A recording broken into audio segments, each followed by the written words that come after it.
అలానే శేషరావు, కేటీఆర్ అలాగే ఎంపీ రమేష్ వీళ్ళిద్దరి మధ్య నెలకొన్నటువంటి ఇష్యూలో కేంద్ర హోంశాఖ ఇప్పుడు తలదూర్చింది. సాధారణంగా కేంద్ర హోంశాఖ సహాయ మంత్రి కానీ లేదంటే ఆ శాఖకు సంబంధించినటువంటి వాళ్ళు కానీ ఎవరైనా ఇన్వాల్వ్ అయ్యారంటే ఖచ్చితంగా ఢిల్లీకి సంబంధించినటువంటి సంకేతాలు లేకుండా ఉండవు. ఈవెన్ తెలంగాణ రాష్ట్రానికి సంబంధించినటువంటి ఇష్యూ అయినప్పటికీ కూడా. ఎందుకనంటే అటు రమేష్ ఎంపీ ఆయన చేసినటువంటి కామెంట్స్ సంచలనం కలిగిస్తూ ఉన్నాయి కేటీఆర్ మీద. కేటీఆర్ చేసినటువంటి అభ్యర్థన గురించి ఆయన చెప్తున్నారు. అవసరమైతే ఢిల్లీకి వచ్చి తనతోటి ఏం మాట్లాడారో సీసీ ఫుటేజ్లు కూడా బయట పెడతానని చెప్పంటున్నారు. ఇలాంటి పరిస్థితుల్లో కేంద్ర హోంశాఖ మంత్రిగా ఉన్నటువంటి బండి సంజయ్ గారు సహాయ మంత్రిగా ఉన్నారు. ఆయన ఈ వివాదంలోకి ఎంటర్ అయ్యారు.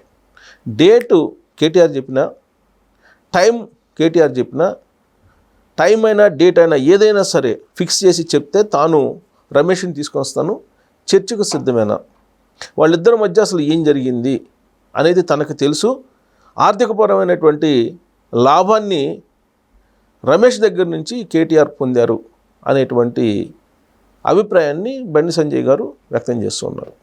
అంటే ఆల్మోస్ట్ ఇది ఢిల్లీకి చేరింది, ఈ కథ మొత్తం ఢిల్లీకి చేరింది.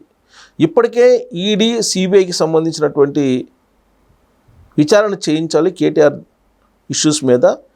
2014 నుంచి 2023 వరకు తెలంగాణలో 10 ఏళ్ల పాటు బీఆర్ఎస్ పార్టీ అధికారంలో ఉంది, టీఆర్ఎస్ పార్టీ, ఆ తర్వాత బీఆర్ఎస్ పార్టీ. ఈ 10 ఏళ్ల కాలంలో కేటీఆర్ ఏం చేశారు అనే దాని మీద మొత్తం రహస్యాలు ఉన్నాయని చెప్పి చెబుతున్నాడు రమేష్. యాక్చువల్గా రమేష్కి ఎందుకు తెలుసు కల్వకుంట్ల ఫ్యామిలీ ఇష్యూస్ అని అంటే సేమ్ సామాజిక వర్గం, ఒకటే సామాజిక వర్గం, వెలమ సామాజిక వర్గం, వెలమ దొరలు. 2009లో మహాకూటమి ఏర్పాటు చేసే దాంట్లో కూడా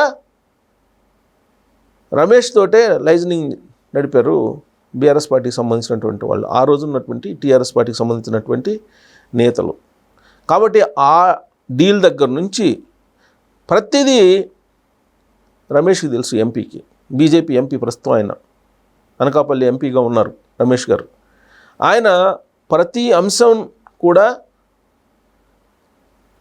కల్వకుంట్ల ఫ్యామిలీ గురించి తెలుసు ఆయనకు.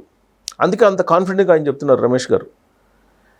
సో రమేష్ గారు చెప్తున్న దాంట్లో అబద్ధం అయితే కనుక నువ్వు నిరూపించు అని చెప్పి బండి సంజయ్ ఇప్పుడు కేటీఆర్కి సవాల్ చేస్తూ ఉన్నారు.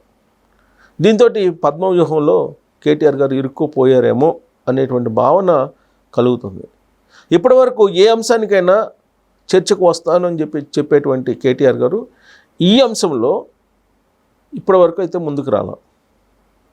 బండి సంజయ్ గారు అయితే క్లియర్గా కరీంనగర్కి తీసుకొస్తాను, డేటు మీరు చెప్పినా సరే లేదా మేము చెప్పినా సరే, ప్లేస్ మీరు చెప్పినా సరే మేము చెప్పినా సరే దేనికైనా సయ్యాను అని చెప్పి అడుగుతున్నారు ఆయన.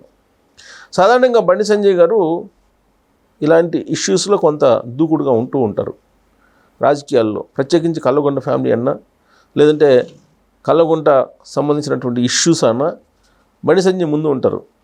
మొదటి నుంచి కూడా అగ్రెసివ్గా కల్వకుంట్ల ఫ్యామిలీ మీద దూకుడుగా వెళ్ళినటువంటి పొలిటీషియన్ తెలంగాణలో. ఇప్పుడు అంది వచ్చినటువంటి అవకాశంగా ఎంపీ రమేష్ చేసినటువంటి వ్యాఖ్యలు ఇప్పుడు వినిపిస్తూ ఉన్నాయి. ఆయనకి పక్కా ఆధారాలు ఉన్నాయని చెప్తున్నారు, ఆధారాలు చూపిస్తామంటున్నారు. కేటీఆర్ గారు ముందుకు రావాలంటున్నారు. కరీంనగర్ వేదికగా చర్చ పెడదాము, ఆ చర్చా వేదికను కూడా తానే ఏర్పాటు చేస్తానని చెప్పి బండి సంజయ్ గారు చెప్తూ ఉన్నారు. మరోవైపు రమేష్ ఎంపీ అనకాపల్లి ఆయన కూడా పూర్తి ఆధారాలు నేను తీసుకొస్తాను, మీరు రెడీ అని అంటున్నారు. అసలు ఏం జరిగి ఉంటుంది వీళ్ళ మధ్య, అసలు ఎందుకు ఈ ఇష్యూ వచ్చింది అని అంటే కంచిగచ్చిబౌలి భూములకు సంబంధించి 10,000 కోట్ల రూపాయలు ఇప్పించడానికి ప్రభుత్వానికి లైజనింగ్ చేశాడు బీజేపీ ఎంపీ రమేష్ గారు అని చెప్పి బీఆర్ఎస్ పార్టీలో కల్వకుంట్ల ఫ్యామిలీలో ఉన్నటువంటి అనుమానం. దానికి ప్రతిగా దాదాపు 1,600 కోట్ల రూపాయలకు పైగా కాంట్రాక్ట్ని ఫ్యూచర్ సిటీలో రేవంత్ రెడ్డి గారు రమేష్ గారికి ఇప్పించారు, రమేష్ గారి కంపెనీకి ఇప్పించారు అనేది ఆయనకు ఉన్నటువంటి సమాచారం. సాధారణంగా ఇంత పెద్ద కాంట్రాక్టు 1600 కోట్ల కాంట్రాక్ట్ అంటే గ్లోబల్ టెండర్స్ని పిలుస్తూ ఉంటారు. ఆ టెండర్స్లో ఎవరు సొంతం చేసుకుంటే వాళ్ళకి వెళ్ళిపోతుంది ఆ కాంట్రాక్ట్. పైగా నామ్స్ కొన్ని ఫిక్స్ చేస్తారు. ఆ నామ్స్ ప్రకారం ఉన్నటువంటి కంపెనీనే ఎలిజిబుల్, మిగతా కంపెనీలు ఎలిజిబుల్ కాదు. అవన్నీ చూసేది ఆఫీసర్స్ చూసిన తర్వాతనే ఫైనల్ చేస్తారు. రిత్విక్ అనేటువంటి కంపెనీ ఉంది రమేష్కి, బీజేపీ ఎంపీ రమేష్కి. ఆ రిత్విక్ కంపెనీ ఇప్పుడు కాదు, ఎప్పటి నుంచో ఇది కాంట్రాక్టుల్లో ఉంది, పెద్ద పెద్ద నిర్మాణాలను చేస్తూ ఉంది. ఇప్పుడు తెలంగాణలో కూడా ఫ్యూచర్ సిటీకి సంబంధించి కొన్ని టెండర్స్ని ఆ కంపెనీ పాడుకొని ఉండొచ్చు, టెండర్లో సొంతం చేసుకొని కూడా ఉండొచ్చు.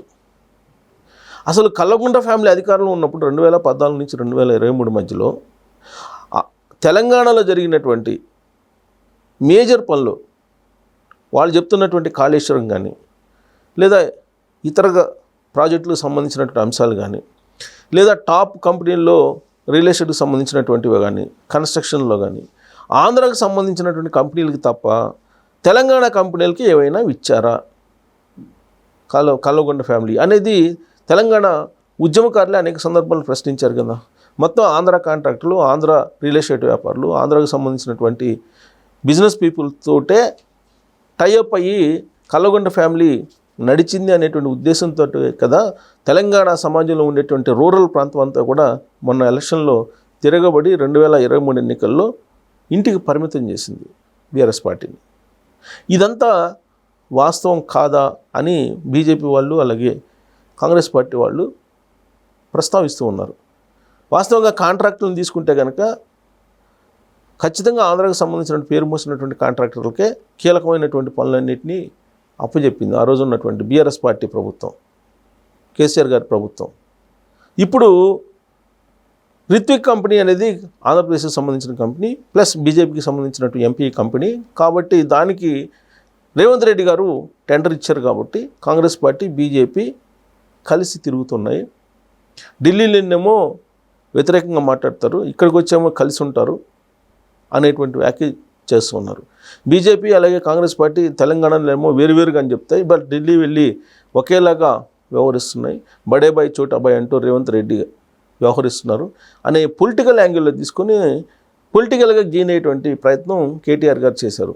దాంట్లో భాగంగా ఆయన చేసినటువంటి వ్యాఖ్యలు ఇప్పుడు ఆయన మెడకే చుట్టుకునేటువంటి పరిస్థితి ఏర్పడింది. కరీంనగర్ కేంద్రంగా చర్చకు రమ్మని చెప్పి సవాల్ చేస్తున్నారు బండి సంజయ్ గారు. తన పార్టీ ఎంపీ రమేష్ని తీసుకొని కరీంనగర్ వస్తాను, కరీంనగర్ రాగలరా అని చెప్పి కేటీఆర్ గారు సవాల్ చేస్తున్నారు. మరి కేటీఆర్ ఈ సవాల్ని స్వీకరించి కరీంనగర్లో ఈ అంశం మీద చర్చకి రాగలరా, వచ్చేటువంటి అవకాశం ఉందా? ఆంధ్ర వాళ్ళకి కాంట్రాక్టులు ఆయన టైంలో అంటే బీఆర్ఎస్ పార్టీ అధికారంలో ఉన్న టైంలో ఇవ్వలేదా, ఇచ్చారా, ఎన్ని ఇచ్చారు, ఏ కంపెనీలకి ఇచ్చారు, ఏ పనులకి ఇచ్చారు? ఇప్పుడు రిత్విక్ కంపెనీ ఓపెన్ టెండర్లో పాల్గొందా లేదంటే రేవంత్ రెడ్డి ఇచ్చారా? ఈ అంశాల మీద చర్చించడానికి కేటీఆర్ గారిని రమ్మని బండి సంజయ్ గారు ఆహ్వానిస్తున్నారు. కేంద్ర హోంశాఖ సహాయ మంత్రిగా ఉన్నారు ప్రజెంట్ ఆయన ఏదో తెలంగాణకు సంబంధించిన లీడర్గా భావించడానికి లేదు. ఇప్పుడు ఆయన కేంద్ర హోంశాఖ సహాయ మంత్రిగా ఉన్నారు కాబట్టి బహుశా బీజేపీయే తెర వెనుక ఉండి ఈ సవాల్కి ఆయన్ని సిద్ధం చేసింది బండి సంజయ్ని, అందుకే ఆయన సవాల్ చేశారు కేటీఆర్కి అని చెప్పి ఇది కూడా తెలుస్తుంది. మరి దీన్ని స్వీకరిస్తారా, స్వీకరించే ధైర్యం కేటీఆర్ గారికి ఉందా అనే దాని మీద మీరు కామెంట్ చేయొచ్చు. Thank you.